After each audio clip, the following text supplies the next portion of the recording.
الحمدللہ رب العالمین، الصلاۃ والسلام علی سید الانبیاء والمرسلین وعلی آلہ واصحابہ اجمعین، اما بعد۔ آج کی نشست میں عمرے کے متعلق اس کا طریقہ کار اور اس کے فضائل بیان کیے جاتے ہیں۔ عمرہ کے لغت میں، ڈکشنری میں معنی آتے ہیں زیارت کرنے کے، اور عمرہ کا لفظ اعتمار سے نکلا ہے، اور در حقیقت کسی ایسی جگہ پر جانا جو جگہ آباد ہے اور نیت اور ارادے کے ساتھ آدمی اس جگہ کو دیکھنے کے لیے جائے، اس کو کہتے ہیں عمرہ۔ اور شریعت کی اصطلاح میں عمرے کا مطلب یہ ہے کہ انسان ایک خاص لباس کے ساتھ میقات حرم یا حرم کی جو حدود ہیں ان کو عبور کر کے ایک مخصوص طریقے کے مطابق بیت اللہ شریف کی زیارت یعنی طواف کو جائے، اور طواف کے بعد صفا اور مروہ کی سعی کرے۔ اسے شریعت کی اصطلاح میں کہتے ہیں عمرہ۔ اور عمرے کو عرب اپنی زبان میں حج اصغر بھی کہتے تھے، اور جب عمرہ حج اصغر کو قرار دیتے تھے تو اپنی عام گفتگو اور بات چیت میں حج کو عمرے سے الگ کرنے کے لیے حج کو حج اکبر کہتے تھے۔ گویا عربوں کی اصطلاح میں ایک حج اصغر ہوا اور ایک حج اکبر ہوا، تو حج اصغر عمرہ ہو گیا، اور حج اکبر عام حج جو ہر سال ذی الحج کا چاند نظر آنے کے بعد ادا کیا جاتا ہے، اسے حج اکبر کہتے تھے۔ اور اب جو مشہور ہو گیا ہے کہ جمعے کا حج حج اکبر ہوتا ہے، اس بات کی کوئی اصل نہیں ہے، اور یہ اپنی طرف سے لوگوں نے بنا لیا ہے، اور شریعت کی ایک چیز میں لوگوں نے اپنی سوچ کے مطابق اضافہ کر لیا۔ اور پھر چونکہ وقت کی گردش کے ساتھ حضور اقدس صلی اللہ علیہ وسلم نے جو آخری حج فرمایا ہے وہ بھی جمعے کے دن آ گیا تھا، اس لیے بہت سے لوگ ایسے ملیں گے جو اس حدیث سے بھی دھوکہ کھا جاتے ہیں کہ نبی کریم صلی اللہ علیہ وسلم نے جو جمعہ کے دن حج کیا تھا تو وہ حج اکبر تھا، حالانکہ جن روایات میں بھی حج اکبر کا ذکر آتا ہے وہ در حقیقت مقابلے کی بات ہے کہ حج اصغر نہیں تھا بلکہ حج اکبر تھا، یعنی عمرہ نہیں تھا بلکہ نبی کریم صلی اللہ علیہ وسلم نے وہ حج اکبر حج ادا فرمایا تھا۔ اس لیے عمرے کی لغت اور شرعی تعریف کے بعد یہ دیکھنا چاہیے کہ عمرے کی فضیلت کیا آئی ہے، اور حضور اقدس صلی اللہ علیہ وسلم نے عمرے کے بارے میں کیا ارشاد فرمایا ہے۔ ان احادیث سے بھی پہلے اللہ تعالی نے قرآن پاک میں یہ ارشاد فرمایا ہے کہ وَأَتِمُّ الْحَجَّ وَالْعُمْرَةَ لِلَّهِ، حج اور عمرے کو خالصتاً اللہ کے لیے پورا کرو۔ ہر قوم اور ہر ملت میں اللہ تعالی نے کچھ ایسے مقامات رکھے تھے جن کی زیارت کرنا اور ایک مخصوص لباس کے ساتھ وہاں حاضری دینا اپنے اپنے زمانے میں اللہ کے قرب کا باعث تھا۔ اور پھر جب مختلف ادیان میں تحریف ہوئی تو ظاہر ہے کہ جس طرح دین میں تحریف ہوتی چلی گئی اسی اعتبار سے وہ جگہیں بھی بدلتی چلی گئیں۔ یہودیوں کے لیے مسجد اقصی اور صخرہ سلیمانی علیہ السلام اس کے بڑے فضائل تھے، اور اب تک یہودی اس جگہ پر اپنے رسم و رواج کے مطابق زیارت کے لیے جاتے ہیں، گویا کہ ان کا حج وہ ہے۔ اور حتیٰ کہ نبی کریم صلی اللہ علیہ وسلم نے بھی اسے کچھ ترمیم کے ساتھ اپنی امت کے لیے ثابت رکھا ہے۔ حدیث میں آیا ہے کہ جو شخص بھی بیت المقدس کی زیارت کے لیے جائے گا اللہ اسے گناہوں سے ایسے ہی پاک کر دے گا جیسے کہ وہ اپنی پیدائش کے دن پاک تھا۔ اور رسول اللہ صلی اللہ علیہ وسلم نے یہ بھی فرمایا ہے کہ تم میں سے جو شخص بھی بیت المقدس کو جائے اسے چاہیے کہ وہاں جا کر تیل ڈالے، چراغ جلائے۔ اب تو چراغ وہاں جلتے نہیں، بجلی کا دور آ گیا ہے، اور شاید ایک چیز یہ بھی ہو سکتی ہو کہ اس مسجد کی خدمت کرے، الیکٹریسٹی کا بل ہے، مسجد کی اور ضروریات ہوں گی، جو لوگ گئے ہوں گے در حقیقت وہی اس بات کو زیادہ سمجھ سکتے ہیں کہ اس مسجد کی خدمت کیسے کی جا سکتی ہے، مگر حضور اقدس صلی اللہ علیہ وسلم نے اس چیز کو برقرار رکھا کہ وہ جگہ بھی اللہ کے قرب کا باعث ہے، اس کی زیارت کرنا اور وہاں پر حاضری دینا۔ اور ایسے ہی اور مختلف ادیان آپ دیکھیں، مثلا ہندوؤں کے ہاں بھی یہ تھا، اور ان کا سارا دین جو بدلا ہے،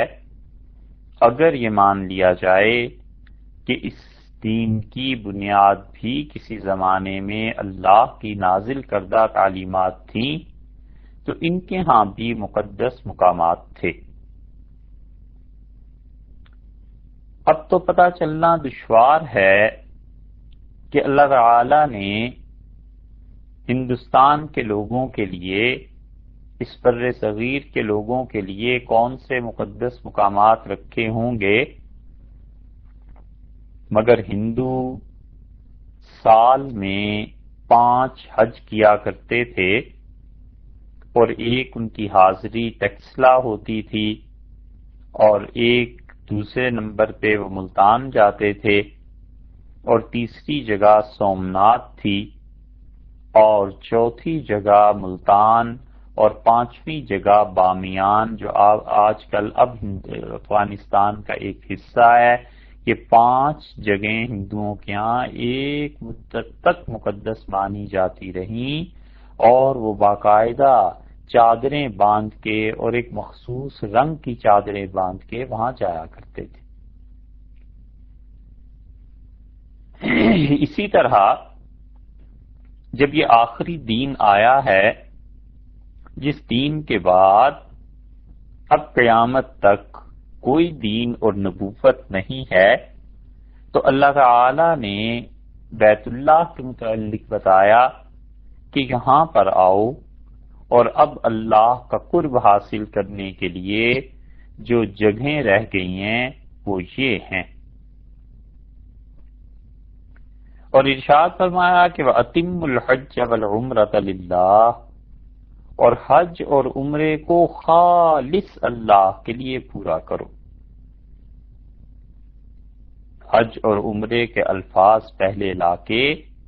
اور للہ کو جو بعد میں لائے ہیں، تو لغت کے اعتبار سے اس کا مفہوم یہی بنتا ہے کہ خالصتاً اللہ کے لیے صرف اور صرف اللہ کے لیے حج کرو، اور صرف اللہ کے لیے عمرہ کرو۔ یعنی حج اور عمرے کے سفر میں اللہ ہی کی رضا کی نیت ہونی چاہیے، اللہ ہی کی خوشی کی نیت ہونی چاہیے، اور اللہ تعالی کا قرآن پاک میں یہ ارشاد فرما دینا کہ حج اور عمرہ کرو، یہ اللہ کے حکم کی تعمیل ہے۔ جو لوگ بھی حج کرنے جاتے ہیں اور عمرہ کرتے ہیں وہ اللہ ہی کے حکم کی تعمیل کرتے ہیں، اور یقیناً اللہ تعالی کے احکامات کو ماننا، ان کی تعمیل کرنا اللہ کی خوشی کا باعث ہے، اور اللہ تعالی اس سے خوش ہوتے ہیں۔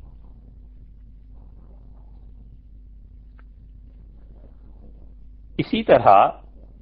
حدیث میں آیا ہے کہ حضور اقدس صلی اللہ علیہ وسلم نے ارشاد فرمایا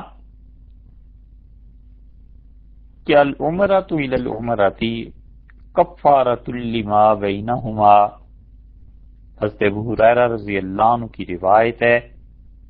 کہ ارشاد یہ فرمایا تھا کہ ایک عمرہ دوسرے عمرے تک کے درمیانی حصے کے گناہوں کا کفارہ بن جاتا ہے۔ ایک آدمی نے عمرہ کیا، 5 سال بعد پھر عمرہ کر لیا، تو یہ جو 2 عمرے اس نے کیے ہیں، اس کے درمیان جو گناہ اس انسان سے ہو گئے، اللہ سے توقع اور امید رکھنی چاہیے کہ اللہ تعالی نے اپنے فضل سے وہ معاف فرما دیے۔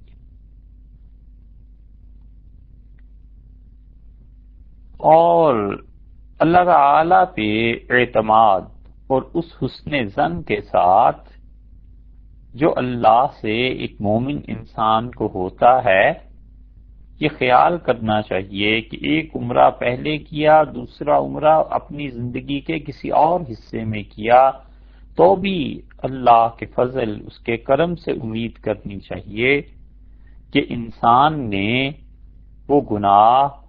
جو اللہ کے حقوق کو ضائع کیا تھا، اللہ تعالی نے معاف فرما دی۔ گناہوں کی 3 قسمیں ہیں، اور جتنی احادیث میں یہ چیزیں آئی ہیں سب کے بارے میں اصول اور قاعدے کی بات یہ ہے کہ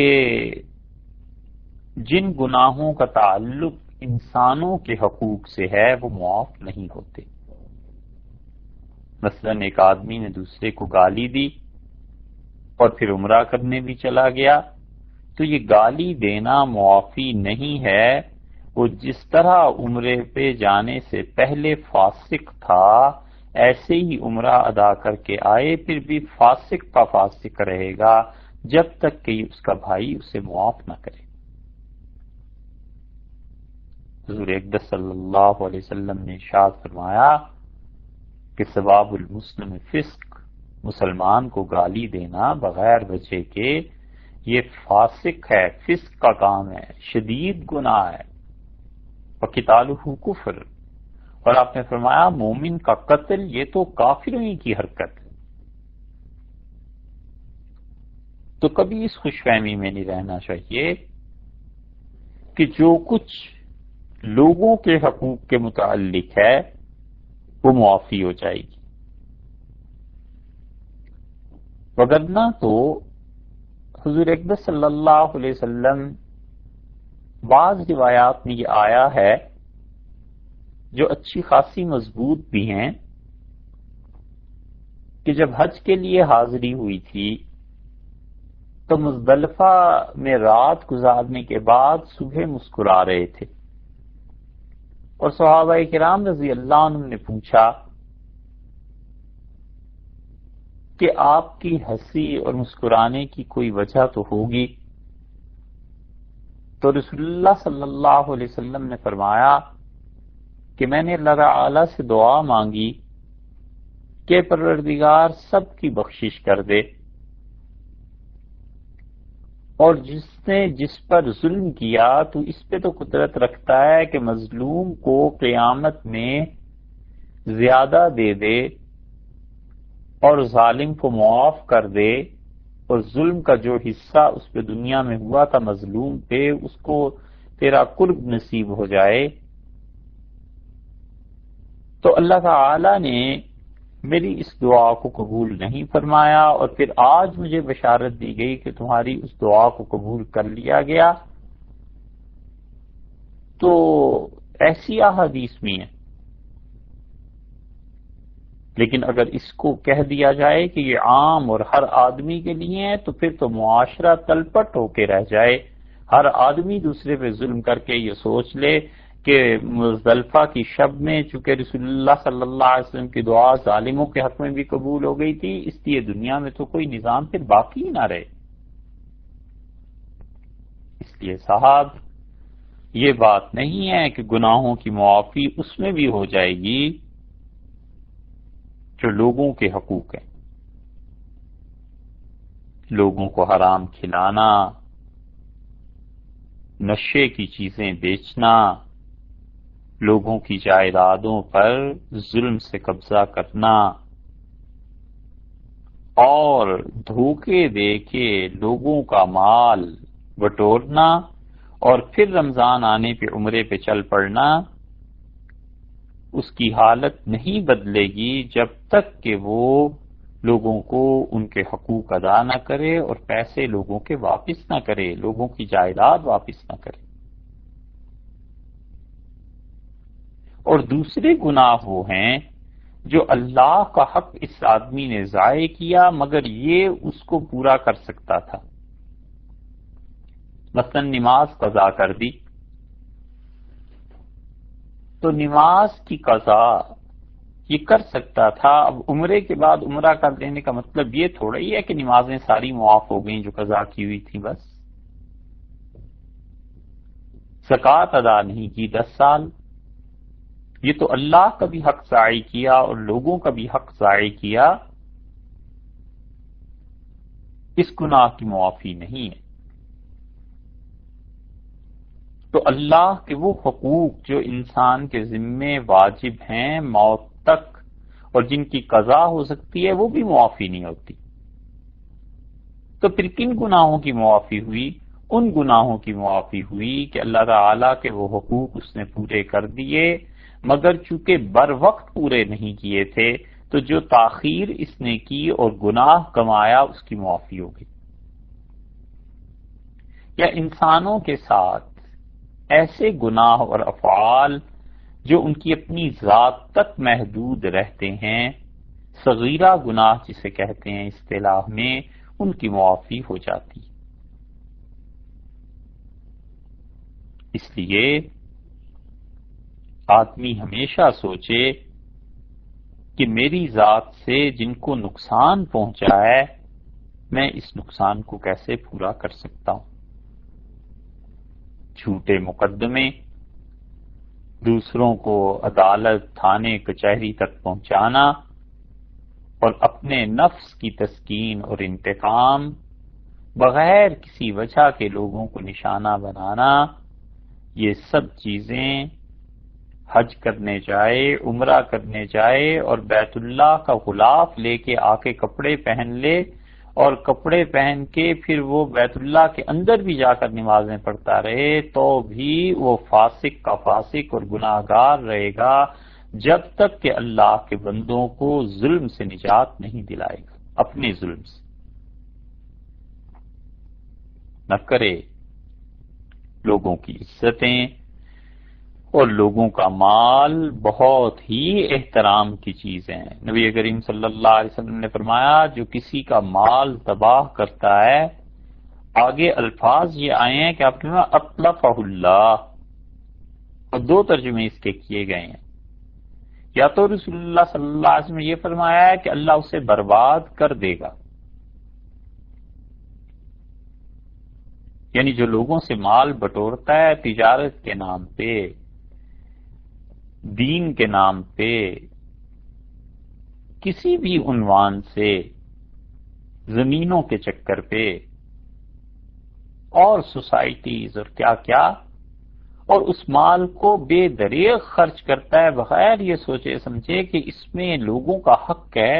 اور یہ لوگوں کے خون پسینے کی کمائی ہے، تو حضرت صلی اللہ علیہ وسلم نے فرمایا اللہ اسے بھی تباہ کر دے گا۔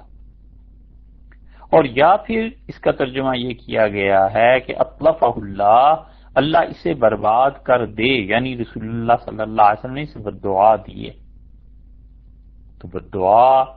مظلوم کی، اپنے ماں باپ کی، یہ بھی بہت تباہ کر دیتی ہے۔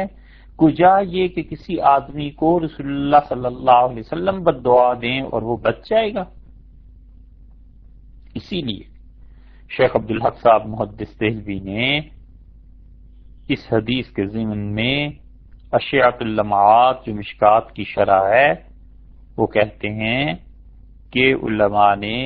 یہ جو رسول اللہ صلی اللہ علیہ وسلم نے فرمایا ہے کہ عمرے سے عمرہ دونوں کے درمیان جو گناہ ہو گئے اس کی معافی ہو جاتی ہے، تو انہوں نے لکھا ہے کہ علماء نے اس کفارے کو صغیرہ گناہوں کے ساتھ مخصوص کیا ہے، اور پھر کہتے ہیں کہ حج سے کبائر بھی معاف ہو جاتے ہیں، مگر صغیرہ معاف ہوں چاہے کبیرہ معاف ہوں، دیکھ لینا چاہیے کہ وہ جو 3 قسمیں ابھی عرض کی تھیں اس میں کس میں آتے ہیں۔ حضرت عبداللہ بن مسعود رضی اللہ عنہ کی روایت آئی ہے ترمذی وغیرہ میں، نسائی میں، کہ رسول اللہ صلی اللہ علیہ وسلم نے فرمایا تابعوا بین الحج والعمرۃ، عمرہ اور حج مسلسل کرتے رہو، یعنی یا تو یہ ارشاد فرمایا کہ احرام قران کا باندھ لیا جائے عمرہ اور حج، یا تمتع کا باندھ دیا جائے عمرہ پھر احرام کا کھول دینا اور پھر حج، یا یہ کہ آدمی سال میں حج کرے پھر عمرہ کرے پھر حج کرے پھر عمرہ کرے، جس طرح بھی آسانی سے ہو سکے۔ اور اس کا فائدہ کیا ہے؟ حضرت صلی اللہ علیہ وسلم نے فرمایا فَإِنَّهُمَا يَنْفِيَانَ الْفَقْرَ وَالذُّنُوبَ، اور یہ چیزیں 2 چیزوں کو ختم کر دیتی ہیں، حج اور عمرہ بار بار کرنا، ایک تو فقر و فاقہ زندگی سے ختم ہو جاتا ہے، اور دوسرے ارشاد فرمایا کہ گناہوں کو ختم کر دیتا ہے یہ عمل، ایسے جیسے کہ لوہے کو تم بھٹی پر چڑھاؤ تو لوہا صاف ہو جائے، اور سونا چاندی اس کو تم کٹھالی پہ چڑھاؤ تو وہ میل دور ہو جائے۔ اور ارشاد فرمایا وَلَيْسَ لِلْحَجَّةِ الْمَبْرُورَةِ ثَوَابٌ، اور جو حج اللہ قبول فرما لے اس کا تو کوئی ثواب ہے ہی نہیں الا الجنہ، سوائے اس کے کہ بس اسے خدا جنت ہی دے دے۔ تو معلوم ہوا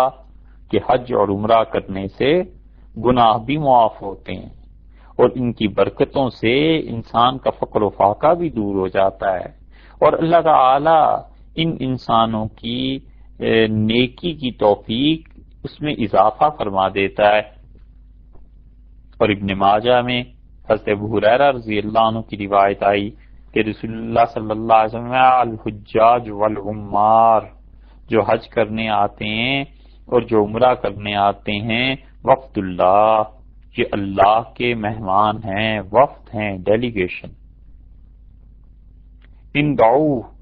اور اگر یہ اللہ سے مانگیں اجابہم، تو اللہ اپنے ان مہمانوں کی دعا کو سن لیتا ہے، اور اگر یہ اللہ سے مغفرت چاہیں، بخشش، تو غفر لہم، اللہ ان کی بخشش بھی فرما دیتا ہے۔ اور نسائی کی روایت میں رسول اللہ صلی اللہ علیہ وسلم نے یہ بتلایا کہ 3 آدمی جب تک وہ واپس نہ لوٹ آئیں گے وہ اللہ کے ہاں مہمان ہیں. ایک تو جہاد کرنے والا، اور دوسرے ارشاد فرمایا حج کرنے والا، اور تیسرے فرمایا عمرہ کرنے والا، کہ یہ تینوں اللہ کے ہاں مہمانوں کی حیثیت رکھتے ہیں. تو ظاہر ہے کہ ہم دنیا میں جس طرح ایک دوسرے کے گھر مہمان کی حیثیت سے جاتے ہیں اور وہ ہمارا اکرام اور ہماری عزت کرتا ہے، میزبان اور اعزاز اور فخر سمجھتا ہے کہ اس کے گھر کوئی آیا ہے، اسی طرح اللہ تعالی کے ہاں جانا یہ در حقیقت تو اللہ کو کوئی عزت نہیں دیتا، وہ تو بے نیاز ذات ہے، مگر اپنے کرم، اپنے فضل، اپنی مہربانی اور اپنی رحمت سے اس نے یہ بتایا اپنے نبی صلی اللہ علیہ وسلم کو کہ یہ جو میرے گھر آتے ہیں یہ مجھے ایسے ہی اچھے لگتے ہیں جیسے مہمان ہوتے ہیں. اور اسی لیے دوسری روایت میں آیا کہ جو شخص حج یا عمرہ یا جہاد کے لیے نکلے اور پھر راستے میں مر جائے تو اللہ اس کے لیے لکھ دیتا ہے کہ یہ حاجی ہے، یہ معتمر ہے، عمرہ کرنے کے لیے آیا تھا اور یہ غازی ہے. اس لیے عمرے کا کرنا بہت بڑی عبادتوں میں سے ایک عبادت ہے. اور رسول اللہ صلی اللہ علیہ وسلم نے تعریف بھی فرمائی ہے، یہ بھی بتایا ہے کہ گناہ معاف ہو جاتے ہیں، اور یہ بھی بتایا ہے کہ اللہ کی طرف سے فقر بھی دھل جاتا ہے، فقر و فاقہ.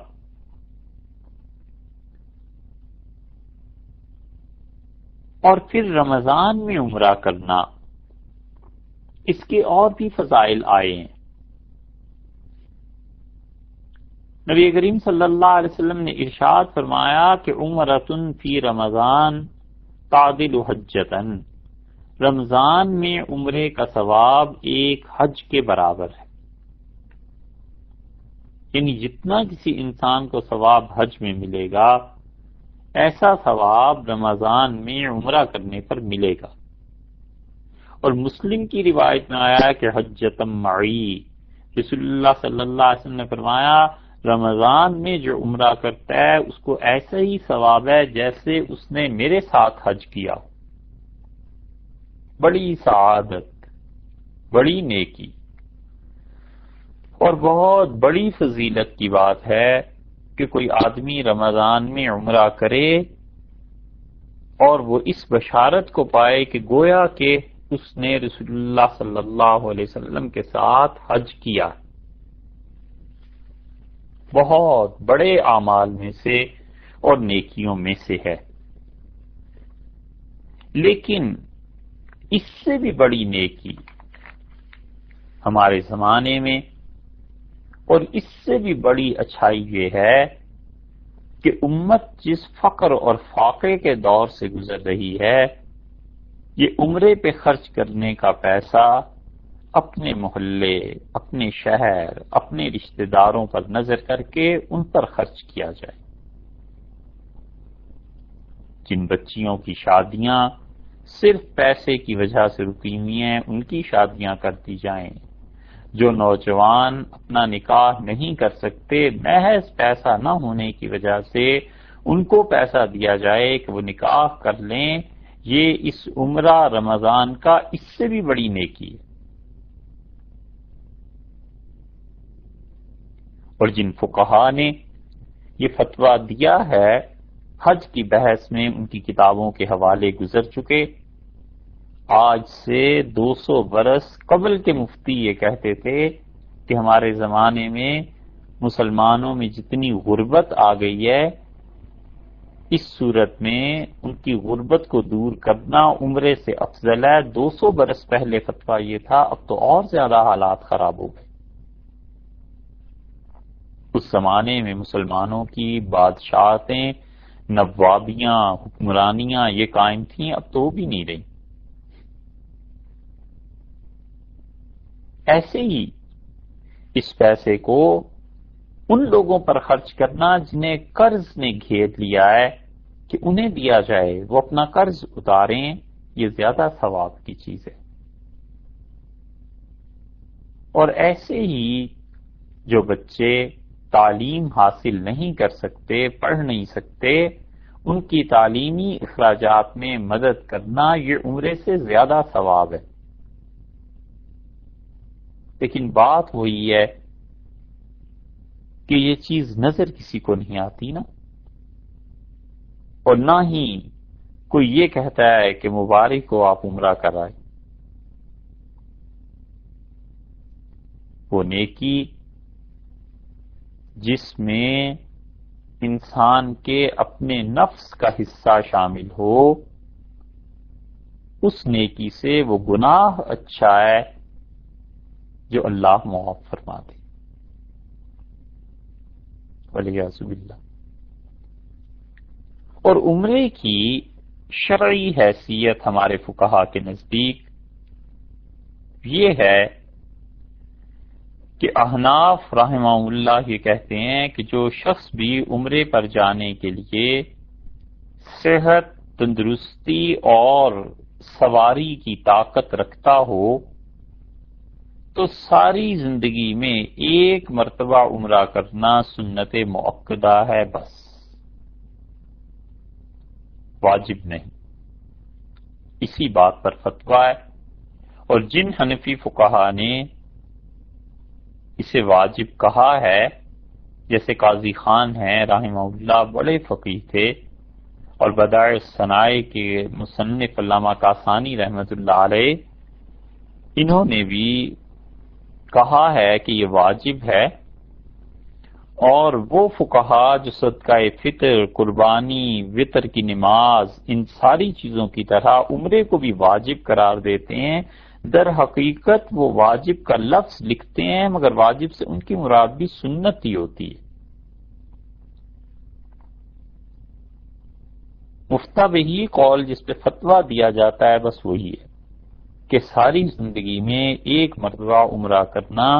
یہ سنت مؤکدہ ہے، اور بس۔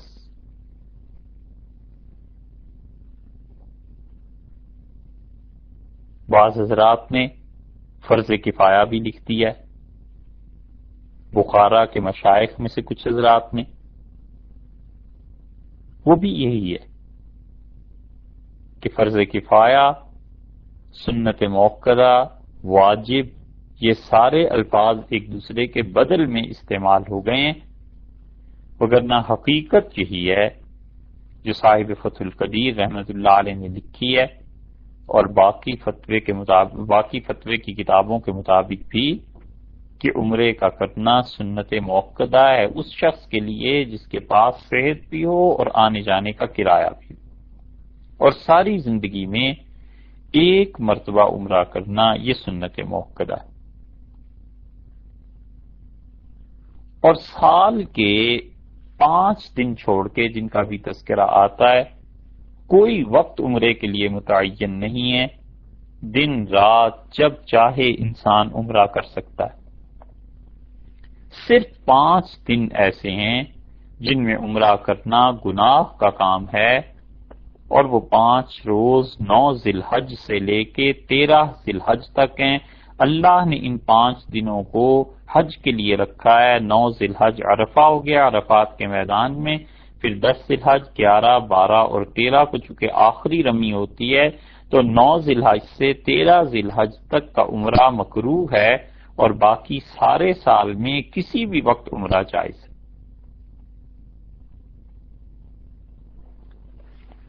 اور اسی لیے بعض مرتبہ لوگ جو 10 ذی الحج کو حج کے مناسک سے فارغ ہوتے ہیں اور منا میں رہنے کے دن یعنی 11، 12 اور بعض رات 13 کو بھی رکتے ہیں، تو وہ کہتے ہیں منا میں ٹھہر کے کرنا کیا ہے، چلیں عمرہ کراتے ہیں۔ تو یاد رکھنا چاہیے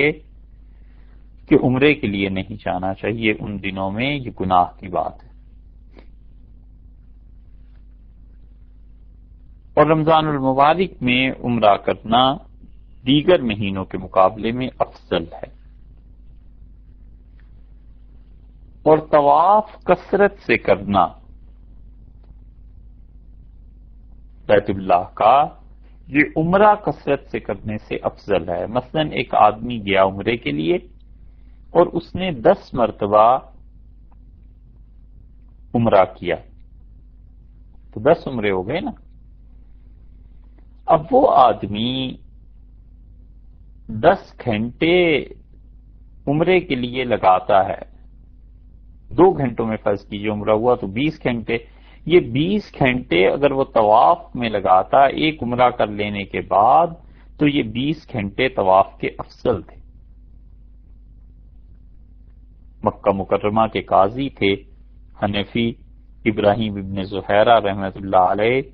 ان سے فتویٰ پوچھا گیا کہ طواف افضل ہے یا عمرہ، تو انہوں نے فتویٰ یہ دیا تھا کہ طواف کو عمرے پر اس وقت افضلیت حاصل ہے جب آدمی جتنا وقت اس نے عمرے میں لگانا تھا اتنا ہی وقت وہ طواف میں لگائے۔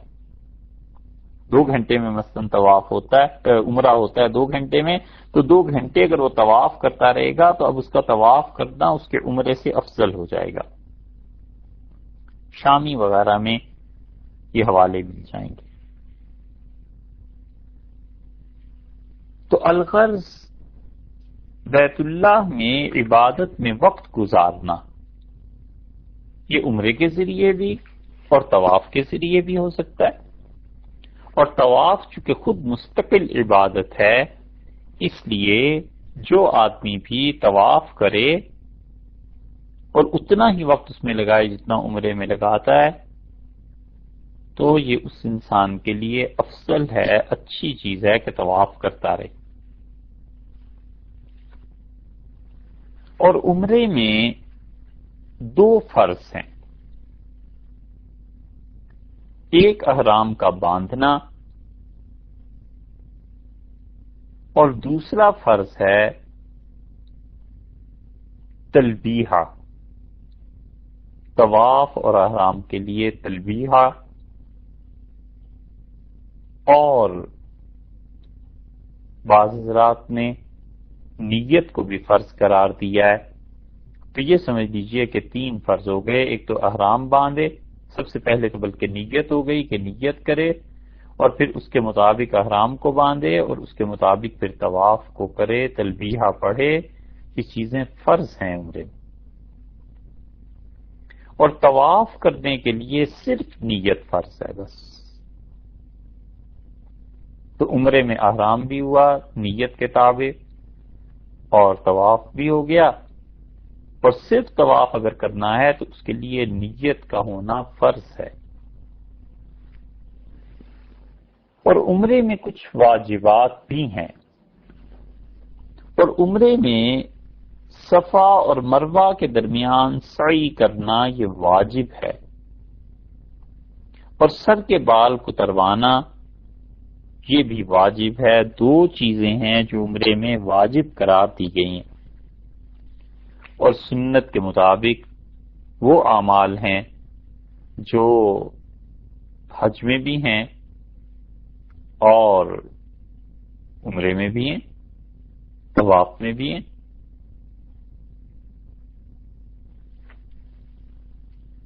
اور ایسے ہی عمرے اور حج میں جو فرق فقہا نے لکھے ہیں وہ چونکہ اتنے عام ہیں کہ سب لوگ جانتے ہیں کہ عمرہ بس بیت اللہ تک ہی محدود ہے، صفا اور مروہ کی سعی تک، اور اس کے علاوہ نہیں ہے، جبکہ حج، عرفات، منا، مزدلفہ وغیرہ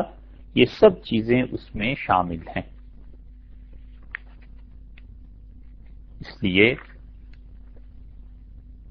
عمرے کے فرائض میں طواف اور احرام،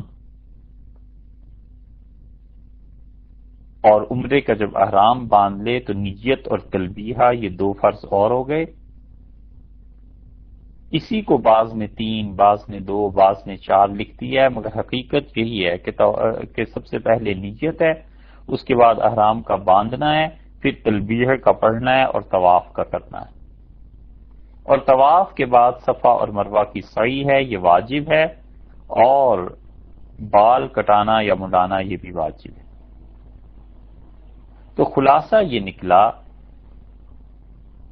کہ نیت، احرام، طواف، سعی اور حجامت، یہ سب چیزیں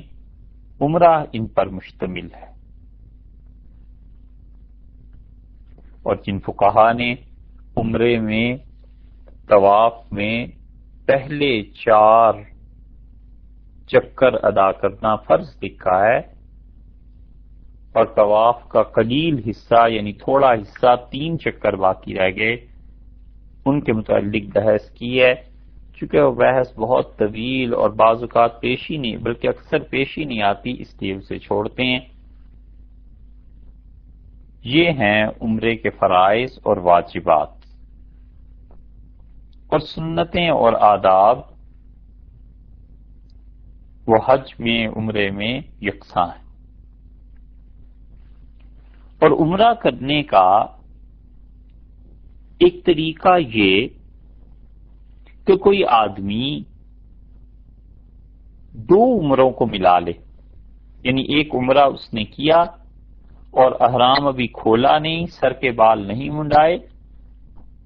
اور دوسرا عمرہ اس نے شروع کر دیا۔ تو یاد رکھیے یہ بہت بڑے گناہوں میں سے ایک گناہ ہے، اس لیے کہ بظاہر ایسے محسوس ہوتا ہے جیسے اس نے اسے کھیل کی ایک چیز بنا لیا۔ یہ ضروری ہے کہ وہ سر کے بال منڈائے اور اس کے بعد دوسرا عمرہ کرے۔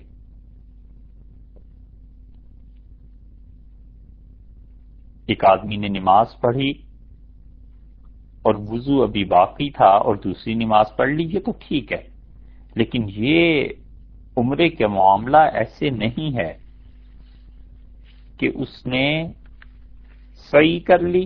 اور سعی کے بعد جب صرف سر منڈانا باقی رہ گیا تو اب دوسرا عمرہ شروع کر لیا۔ شاید یہ صورت کبھی پیش آتی ہو، لیکن چونکہ اس کا تجربہ ذاتی طور پر ہوا، وہاں پہ بعض لوگوں کو دیکھا گیا اور انہوں نے مسئلہ پوچھا بھی، اس لیے یہ مسئلہ بیان کیا جاتا ہے کہ 2 یا زیادہ عمروں کو احرام یا افعال کے اعتبار سے جمع کرنا مطلقاً ممنوع ہے اور مکروہ ہے۔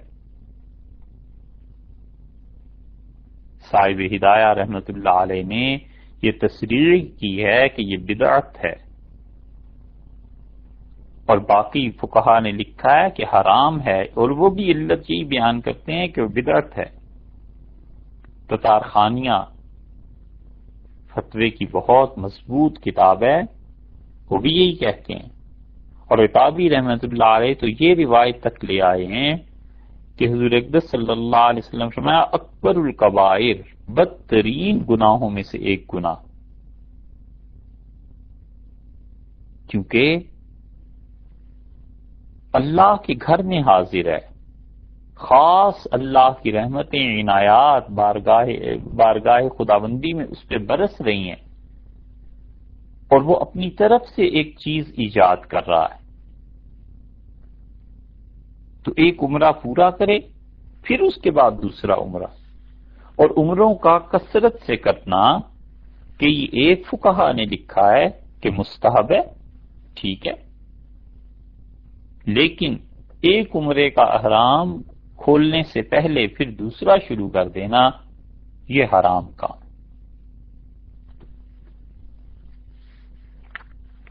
اور عمرے کا طریقہ اب ان مسائل کے بعد بہت آسان ہے، اور آسان بات یہ ہے کہ سب سے پہلے عمرے کے لیے حلال مال کا بندوبست کرے، حلال کی کمائی، حلال کا پیسہ، یہ چیز کرنی چاہیے، اس کے بغیر، حلال مال کے بغیر عبادت نہیں ہوتی۔ نماز نہیں ہوگی، اگر کپڑا حرام کا پہنا ہوا ہے تو نماز اللہ کے ہاں یہ تو حاضری لگ جائے گی کہ اس نے پورا کیا اپنا فرض، لیکن ثواب نہیں ملے گا کیونکہ لباس حرام کا ہے۔ حضور اقدس صلی اللہ علیہ وسلم نے فرمایا کہ ایک کپڑا 10 روپے میں خریدا گیا اور 9 روپے حلال کے تھے اور 1 روپیہ حرام کا تھا، تو یہ نماز فرمایا ما دام علیہ، جب تک یہ کپڑا اس کے جسم پر رہے گا خدا اس کی عبادت کو قبول نہیں کرے گا۔ اس لیے بچائیے اپنے آپ کو حرام مال سے، قطعاً عمرے کا ارادہ نہ رکھے اگر حلال کا مال نہیں ہے۔ بہتر ہے کہ یہ تڑپ اور تمنا لے کے دنیا سے رخصت ہو جائے، قبر میں پہنچ جائے، بجائے اس کے کہ وہاں جانے کا ذوق اور شوق اس کو اس پہ لے آئے کہ حرام کے پیسے سے حج اور عمرہ کرے۔ اگر خدا کا غصہ اور غضب اس پہ نازل نہ ہو تو یہ بہت کافی۔ سب سے پہلے حلال مال کا بندوبست کرنا چاہیے، حلال کے پیسے جمع کرے، اور اگر اپنا مال مشتبہ ہے تو قرض لے لے اور اس ذریعے سے عمرے کی ادائیگی کرے، اور اپنے اس مشتبہ مال کو قرض کی مد میں ادا کر دے، کیونکہ حرام کے مال کے ساتھ جب جائے گا تو اللہ کی پھٹکار اس پر پڑے گی۔ حکومتوں کے پیسے سے عمرے کرنا اور ٹیکس کے ناجائز پیسوں سے عمرے کرنا، رشوت کے پیسے سے عمرے کرنا، اور اللہ نے سرکاری مال مسلمانوں کا اس کو جو خرچ کرنے کی اجازت نہ دی ہو تو اس پیسے سے عمرے اور حج کرنا، یہ خدا کے غضب کو، غصے کو بھڑکاتے ہیں، یہ کوئی نیکی نہیں۔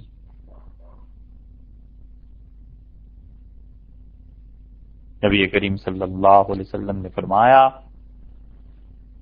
کہ ایک آدمی عمرہ یا حج کرنے کے لیے آتا ہے، مد یدیہ، اور اپنے دونوں ہاتھ پھیلا دیتا ہے خدا کے سامنے، یعنی ملتزم پہ بیت اللہ میں دعا کرتے ہوئے، اور کہتا ہے یا رب یا رب، اے میرے پروردگار، اے میرے رب، اے میرے خدا، اے میرے اللہ۔ اور اللہ اپنے فرشتوں سے کہتے ہیں کہ اس شخص کو دیکھو، ملبسہ حرام، اس نے جو کپڑے پہنے ہوئے ہیں یہ بھی حرام کے ہیں، مرکبہ حرام، جس سواری پر سوار ہو کر آیا ہے وہ بھی حرام کا، ٹکٹ بھی حرام کے پیسوں سے لیا، مشربہ حرام، حرام کا پانی پیتا ہے اور حرام کا کھانا کھاتا ہے، انا مستجاب لہ ذالک، میں اس کی دعا بھلا کیسے سن سکتا ہوں، میں اس کی بات کیسے مان سکتا ہوں۔ اس لیے صاحب سب سے پہلے حلال مال کا فکر کریں، اگر حلال مال مل جائے تو بس پھر عمرے کی نیت کرے اور جائز اور صحیح طریقے سے ویزا لگوائے، اور جتنے دن کا حکومت ویزا دے بس اتنے دن میں واپس آ جائے۔ قانون کو توڑنا اور قواعد کی خلاف ورزی یہ کوئی نیکی نہیں ہے۔ حتیٰ کہ فرض کیجئے ایک آدمی نے ذی الحج کا چاند مکہ مکرمہ میں دیکھ لیا اور حج میں 4 دن 5 دن باقی تھے، اور حکومت اسے کہتی ہے کہ تمہیں اجازت نہیں ہے یہاں ٹھہرنے کی، چلے جاؤ، تو اس آدمی کو واپس آ جانا چاہیے، حج پھر بھی اس پہ فرض نہیں ہوگا۔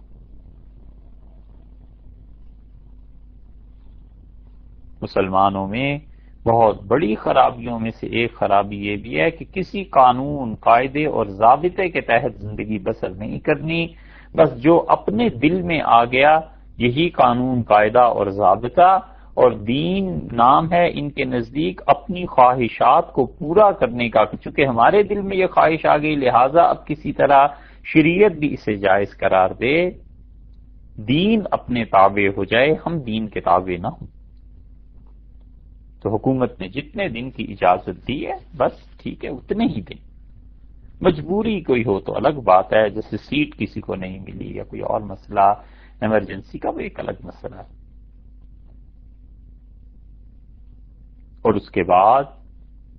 عمرے کا احرام باندھے، اور احرام کا مطلب یہ ہے کہ 2 چادریں کسی بھی رنگ کی لے لے مرد، اور عورت صرف نیت کر لے، اس کا احرام وہی لباس ہے جو گھر میں پہنتی ہیں، یا جو شریعت نے ان کے لیے رکھا ہے بس وہی لباس. اور 2 چادروں میں سے ایک نیچے والی چادر کو تہمت کے طور پہ باندھ لے اور اوپر والی چادر اوڑھ لی جائے، اور جو نیچے چادر باندھی ہے اگر کوئی آدمی پردے اور ستر حفاظت کی وجہ سے اسے آگے سے سلوا بھی لے تو بھی کوئی حرج نہیں. اگرچہ بعض حضرات نے اسے مکروہ لکھا ہے، لیکن غرض و غائط اگر شرم و حیا اور یہ چیزیں ہیں تو پھر اس نیت اس وجہ سے یہ بھی اس کے لیے مکروہ نہیں.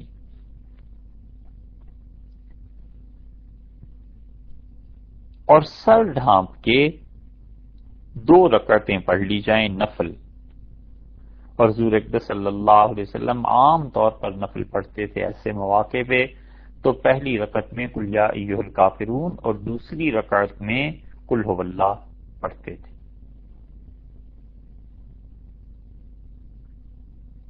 جیسے مغرب کے بعد 2 سنتیں ہیں، فجر سے پہلے 2 سنتیں ہیں، حدیث میں یہ آیا ہے. اسی طرح طواف کے بعد 2 رکعتیں جو واجب ہوتی ہیں، عام طور پہ حضور اقدس صلی اللہ علیہ وسلم ان 2 رکعتوں میں قل یا ایھا الکافرون اور قل ھو اللہ ہی پڑھتے تھے. ایک مسئلہ خیال میں آ گیا، بیان کر دیتے ہیں، ایسے نہ ہو کہیں رہ جائے. یہ یاد رکھنا چاہیے کہ طواف جو ہے نا، طواف کے بعد بھی ملتزم پہ دعا مانگنا، زمزم کا پینا، یہ سنت ہے. بہت سے حضرات طواف کرتے ہیں، 2 رکعتیں پڑھ لیتے ہیں، پھر نہ ملتزم پہ دعا مانگتے ہیں اور نہ ہی وہ زمزم پیتے ہیں. یہ سنت سے محرومی ہو جاتی ہے اور نادانی سے ایسے ہو جاتا ہے، لاعلمی سے ایسے ہو جاتا ہے. یہ مسئلہ خیال میں رکھنا چاہیے کہ طواف کی 2 رکعتیں پڑھ لی طواف کے بعد جو واجب ہے،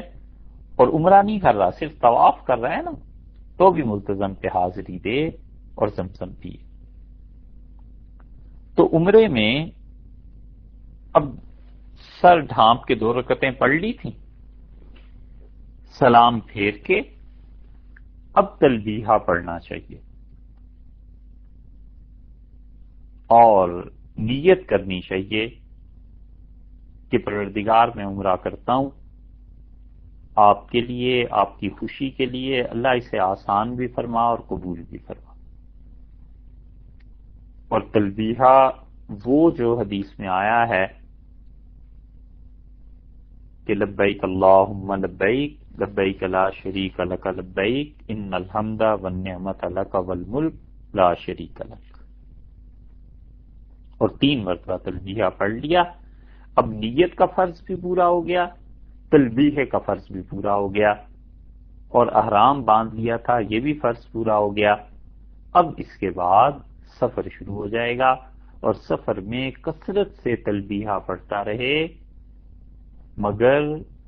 یاد رکھیے آواز میں آواز ملا کر تلبیہ کا پڑھنا یہ مکروہ ہے. بعض فلائٹس میں ہوتا ہے کہ پوری فلائٹ ہی بک ہے عمرہ کرنے والوں کے لیے، تو وہ عمرے میں ایک تلبیہ پڑھنا شروع کرتا ہے، پھر سب اس کی آواز میں آواز کو ملا کر پڑھتے ہیں. تو یہ نہیں کرنا چاہیے، یہ مکروہ ہے. بس اپنے اپنے طور پہ. اور خواتین کے لیے آہستہ آواز سے تلبیہ پڑھیں گی، اگر ان کا محرم ساتھ ہے اور اس تک آواز پہنچے کوئی حرج نہیں، لیکن زیادہ آواز مردوں کی طرح بلند نہ کی جائے، اور مرد ہے تو اسے بلند آواز سے پڑھنا چاہیے. نبی کریم صلی اللہ علیہ وسلم کو جبریل امین نے یہی آ کے کہا تھا کہ اللہ تعالیٰ نے فرمایا ہے کہ انہیں کہیے اپنے ساتھیوں سے کہ تلبیہ ذرا بلند آواز سے پڑھیں. حتیٰ کہ مکہ مکرمہ پہنچ جائے. مکہ مکرمہ پہنچ کر فوری طور پر عمرے کی ادائیگی ضروری نہیں. یعنی یہ نہیں ہے شریعت کا حکم کہ جو ہی بس سے اترے فوراً بیت اللہ کی حاضری دے. اطمینان سے اپنا سامان رکھیں، بھوک لگی ہے تو کھانا کھائیں، ضروریات جو ہیں ان کو پوری کریں، نیند ہے حتیٰ کہ سو جائیے، کوئی حرج نہیں ہے، 8 گھنٹے 10 گھنٹے نیند پوری کر کے پھر جائیے بیت اللہ میں، کیونکہ ہر وہ مصروفیت جس میں آدمی کا ذہن کسی اور طرف کو منتقل ہوتا ہے اور اس کے اپنے اختیار کی بات ہے کہ اسے پورا کر سکتا تھا، تو اسے پہلے پورا کر لے، یکسوئی کے ساتھ عمرہ ادا کرے۔ اور خاص طور پہ نیند، بھوک اور اسی طرح وضو کی ضرورت، ان صورتوں میں تو فوراً عمرے کے لیے جانا بعض کے نزدیک مکروہ بھی ہے، اور کراہت کی وجہ یہ ہے کہ عمرہ کر رہا ہے اور دھیان مسلسل کھانے کی طرف ہے، عمرہ کر رہا ہے اور دھیان مسلسل سونے کی طرف ہے، تو وہ کہتے ہیں پہلے اطمینان سے جو طبعی ضروریات زندگی ہیں اللہ نے جو ہر انسان کے لیے رکھی ہیں اسے پورا کر لے، پھر عمرہ کر لے۔ اور نیند بھی ان میں سے ایک چیز ہے۔ رسول اللہ صلی اللہ علیہ وسلم نے فرمایا جب تم میں سے کوئی آدمی قرآن پاک پڑھ رہا ہو، پھر اسے نماز پڑھ رہا ہو، ارشاد فرمایا پھر اسے نفل پڑھ رہا ہے، پھر اسے نیند آنے لگے تو اسے چاہیے کہ سو جائے، ایسے نہ ہو کہ وہ نیند کے غلبے کی وجہ سے اپنی نماز میں بجائے دعا کے بد دعا اپنے لیے کرنے لگے۔ تو نیند بھی ایسی چیز ہے، سو جانا چاہیے، 8-10 گھنٹے جتنی نیند پوری ہوتی ہے کر کے پورے دل اور دماغ کے سکون کے ساتھ اللہ کے گھر میں حاضر ہو۔ اور بیت اللہ پر جب پہلی نظر پڑے تو وہاں رک کے اللہ سے دعا مانگنی چاہیے، کیونکہ یہ حدیث میں آیا ہے کہ اللہ تعالیٰ اس دعا کو قبول کر لیتے ہیں۔ ابو حنیفہ رحمۃ اللہ علیہ نے فرمایا کہ میں سوچتا رہا کہ کیا دعا مانگوں، اور جب میری بیت اللہ پر نظر پڑی تو میں نے جو دعا مانگی وہ یہ تھی کہ پروردگار زندگی میں جب بھی ہاتھ پھیلاؤں مجھے خالی واپس نہ بھیجا جائے، خالی مت لوٹا، میری دعاؤں کو اپنے فضل سے قبول کرتا رہے۔ امام صاحب رحمۃ اللہ علیہ کو اللہ نے اس دعا کی توفیق دی جو ہزاروں لاکھوں دعاؤں سے بڑھ کے دعا تھی۔ ہاتھ اٹھا کے دعا مانگے، یہ بھی ثابت ہے۔ ہاتھ نہ اٹھانا اور خاموشی سے دعا مانگنا یہ بھی درست ہے۔ سب چیزوں کے لیے دلائل ہیں، جس طرح جی لگے اللہ سے ویسے دعا مانگے، اور جو جی میں آئے اللہ سے دعا مانگے۔ اللہ کو اپنے اوپر اور مخلوق پہ قیاس نہ کرے کہ یہ کام کیسے ہوگا اور کیسے نہیں ہوگا۔ شیطان اس میں بھی دخل دیتا ہے کہ اللہ سے مانگ رہے ہو اب کیسے ہوگا، بھئی یہ کام آپ کے ہمارے لیے ناممکن ہے، اللہ کے لیے تو ناممکن نہیں ہے۔ ابدیت کے غلبے کی وجہ سے اس سے عرض کرنا اور ادب سے شکایت کرنا یہ کوئی شریعت کے منافی نہیں ہے، یہ کوئی غلط کام نہیں ہے۔ اور بندگی کے غلبے کی وجہ سے بعض اوقات انسان ایسی چیزوں کی فرمائش کرتا ہے جو بظاہر ناممکن ہوتی ہیں، تو شیطان ذہن میں یہ ڈالتا ہے کہ یہ کام کیسے ہو سکتا ہے، اس وسوسے کو جھٹک دے کہ جس سے مانگ رہا ہوں اس نے کرنا ہے، اس کے لیے تو ناممکن نہیں۔ اور اس کے بعد حجر اسود پہ آئے، اور حجر اسود کو استلام کرنا، اور اگر ہو سکے تو بغیر زحمت کے یعنی بغیر لوگوں کو تنگ کیے بوسہ دینا ہو سکے تو اس کا بوسہ لے اور طواف کو شروع کرے۔ یاد رکھیے حجر اسود کا بوسہ لینا، اس کو بوسہ دینا، یہ طواف کے علاوہ بھی نیکی ہے۔ مثلاً ایک آدمی بیت اللہ میں آیا، نماز پڑھی، نہ اس نے عمرہ کرنا ہے، نہ حج ہے، نہ طواف کرنا ہی نہیں ہے اس نے، تو اب اسے موقع مل گیا بیت اللہ کو بوسہ دینے کا، تو یہ بوسہ دے دینا چاہیے۔ صحابہ کرام رضی اللہ عنہم ایسے ہی کرتے تھے۔ خاص طور پر عبداللہ ابن عمر رضی اللہ عنہ کے متعلق آتا ہے کہ وہ تو جب بھی بیت اللہ میں آتے تھے، چاہے نماز پڑھنے ہی آتے تھے، وہ بوسہ دیتے تھے، پھر باہر جاتے تھے جب بھی حاضری ہوتی تھی. تو یہ ایک مستقل عبادت ہے. عمرے کے باقی مسائل انشاءاللہ کل کی نشست میں عرض کریں گے. السلام علیکم ورحمۃ اللہ وبرکاتہ.